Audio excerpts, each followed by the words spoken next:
Hello, everyone. This is Case and Base.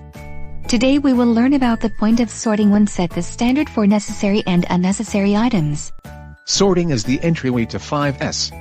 No matter how hard you try to keep things set in order, it doesn't make any sense if they aren't sorted.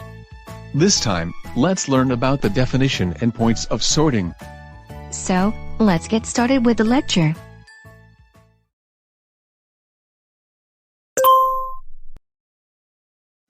Mr. Kai, this area is cluttered with items.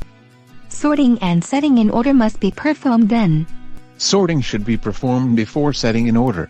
I see. I will tell manager to make a plan for sorting and setting in order. Mio, wait a minute. It is not sorting and setting in order. You have to tell them to have the items well sorted first. What? But why? Oh? You said sorting and setting in order, didn't you? In 5S activities, it is essential to perform the sorting properly first. If the meaning of this word is not well understood, you can't give instructions in 5S activities. Let's take a little lesson on sorting. Well, Mio, let's have a revision first. What is the definition of sorting? Sorting means to clearly distinguish between the necessary and unnecessary items, and throw away the unnecessary items. What is the point of sorting then? The point of sorting is to clarify the distinction between the necessary and unnecessary items.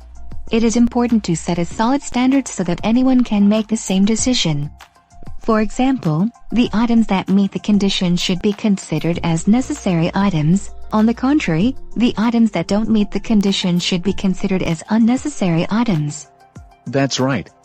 It is important to set a solid standard. If there is no standard, people will think maybe it will be necessary someday, and it will become normal to store items for the time being. The standard is needed for the people who are unwilling to throw items away to make the same decision. That's right. Even though I know maybe it will be necessary someday, I don't want to take it as excuse for a workplace without sorting being well performed. But I think that there may be something that does not apply to standard that has been set. Is there any tips for making a decision at such time? It's a good point of view. Just like what you have said, there must be something that does not apply to the standard.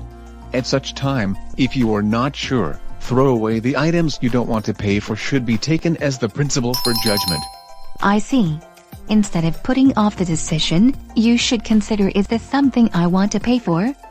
And if not, you should throw it away without hesitation. It's a very easy to understand way of thinking. Mr. Kai, here is another question. It's difficult to figure out the way to clarify the standards for the unnecessary items. Is there any basic idea about it? Yes. Basically, it would be fine if the items necessary for your workplace are clearly stated. You don't have to think hard about it. Let's make a clear statement in the way below. I will explain the judgment standard for the tools as an example.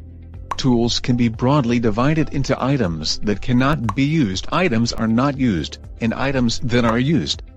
First of all, I will divide the tools into these two categories.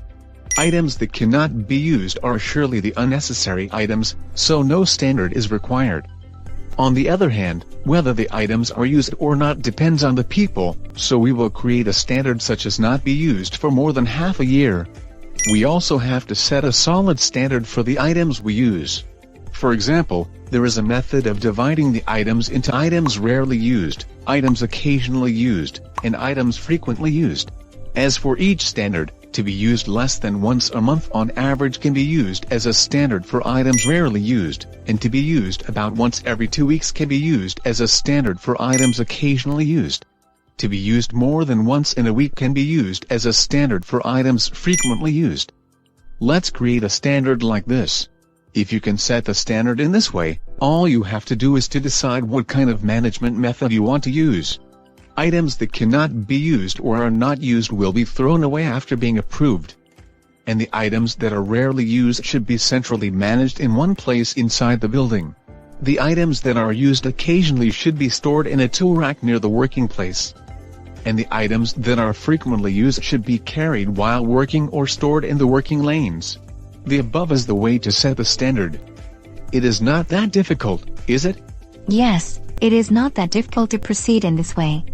It seems that any workplace can set the standard with the same way of thinking. Yes, it is important not to think that hard. By the way, Mio, do you know the execution cycle of sorting? Yes, I know. As you told me just now, the first step is to clarify the standard of the necessary items in the workplace. Then, throw away the unnecessary items without hesitation. Moreover, I think it is important to check on a regular basis if there is anything new which is unnecessary generated in the workplace. Yes, it's perfect. It is important to set a standard, based on which throw away the unnecessary items to keep the state. Mr. Kai, after that, everyone on site made a simple standard for the unnecessary items and I asked them to collect the unnecessary items in the temporary storage area. They have collected quite a lot. This is still on the way. We have planned to have each workplace cleared out the unnecessary items until next week. I suppose the amount will probably be doubled by then. I'm looking forward to next week. By the way, it is a nice idea to prepare a temporary storage space when throwing away the unnecessary items. The awareness can be built by visualizing how many unnecessary items have been generated through the method of creating the temporary storage place. Centered on the leaders, each one of us should realize how many wasteful items we have purchased, and be aware not to let the same waste occur again. Yes, the leaders of each workplace gathered to check the unnecessary items. And regretted that did we buy so many unnecessary items? It will be a good experience. I have had the same experience before. When I tried to clear out the unnecessary items at a company, there were a large amount of supplies and equipments not necessary generated from one tool trolley. In this way, many unnecessary items were stored in the dolly. When sorting is proceeded based on the standard, it turns out that only a few tools were necessary. It is surprising that the unnecessary items are 3 times than the necessary items. If people continue to be surrounded by the unnecessary items, they will get used to it and even not be able to recognize the unnecessary items. That is right. It is a horrible thing to get used to it. By experiencing the process of creating standards ourselves and throwing away the items that do not apply to the standards, we can finally understand the importance of creating standard for the unnecessary items. After sorting is performed in this way, it is important to start the next step, setting in order. I see. I understand now why you say sorting first. This is because if setting in order is performed without sorting first, the waste of have the unnecessary items set in order will occur in the first place. Moreover, if someone have never experienced the process of sorting, he may not realize the fact that he has something not necessary. Yes, that's right. Along with building the awareness towards the unnecessary items, it is important to first have the items sorted properly.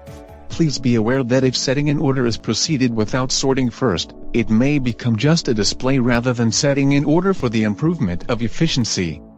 Yes, I understand that. Let's start with a thorough sorting and then tell everyone to move on to the next step of setting in order. Yeah, I think it's good. And Mio, let's learn about the mechanism that does not cause the increase of unnecessary things next time. Now, we make a summary of today's lecture. Sorting means to clearly distinguish between the necessary and unnecessary items, and throw away the unnecessary items. The key point about sorting is setting the standard for the unnecessary items, rather than just throwing away. If there is no standard, people will think maybe it will be necessary someday, and it will become normal to store items for the time being. The standard is needed for the people who are unwilling to throw items away to make the same decision. The cycle of sorting means to clarify the standard of the necessary items in the workplace, to throw away the unnecessary items without hesitation, and to check on a regular basis if there is anything new which is unnecessary generated in the workplace. Let's firmly perform the cycle of sorting, but not only just throwing away unnecessary items unintentionally. That's all about today's lecture. So, see you at the next theme.